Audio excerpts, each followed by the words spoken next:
Hello YouTube, I hope everybody's doing great. Today is my first motorized camera slider video. It's almost finished. I have to reprint the case because it's 3 millimeters too high and impedes the camera at the edge here. And I have to finish the wiring on the right side here.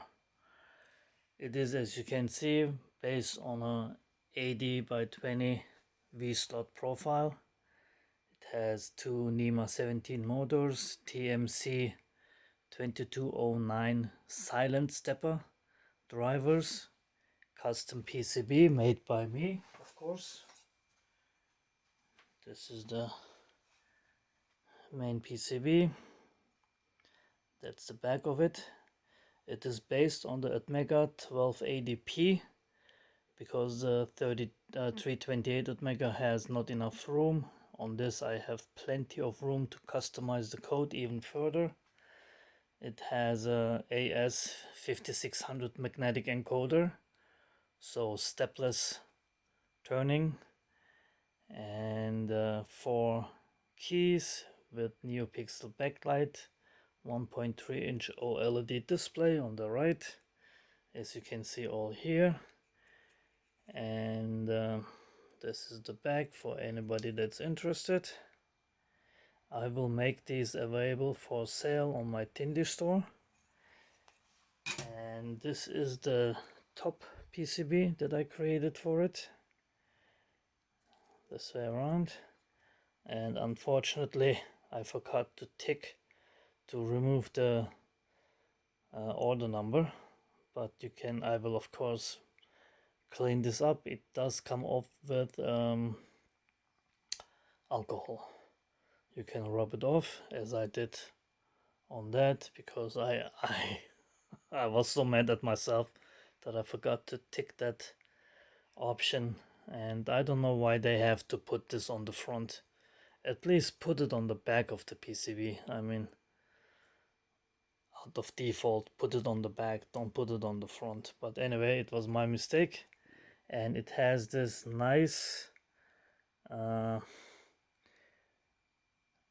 you call those lines that are actually the traces from the PCB.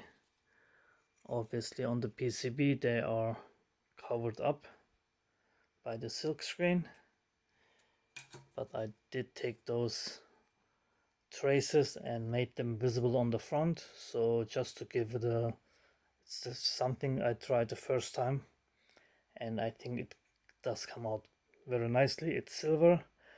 Since this has no function other than that being a front, I didn't want to cloth up the money for ENIC for gold, and I think the silver goes with the silver slider.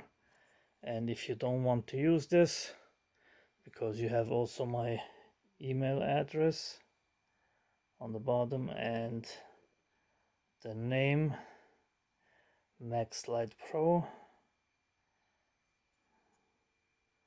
Camera does not want to focus, but it says I can't even read it myself. Motorized slider controller by Hayri. That's me. So if you don't want to use this, it has also the play pause function button, plus and minus, etched into the PCB or made visible. You can use the back, and it's absolutely plain there. So anyway, let me just show you a function going right to left with panning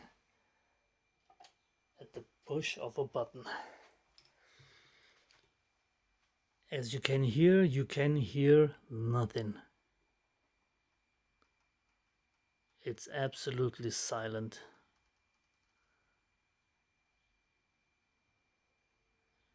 As it should be. Of course, coming from a CNC machine building background, I did put inductive end stops on both sides. This one is used for homing. That one is used for counting the steps and saving them to EEPROM. so the camera won't go out of boundary. And out of boundary, what I was gonna say next.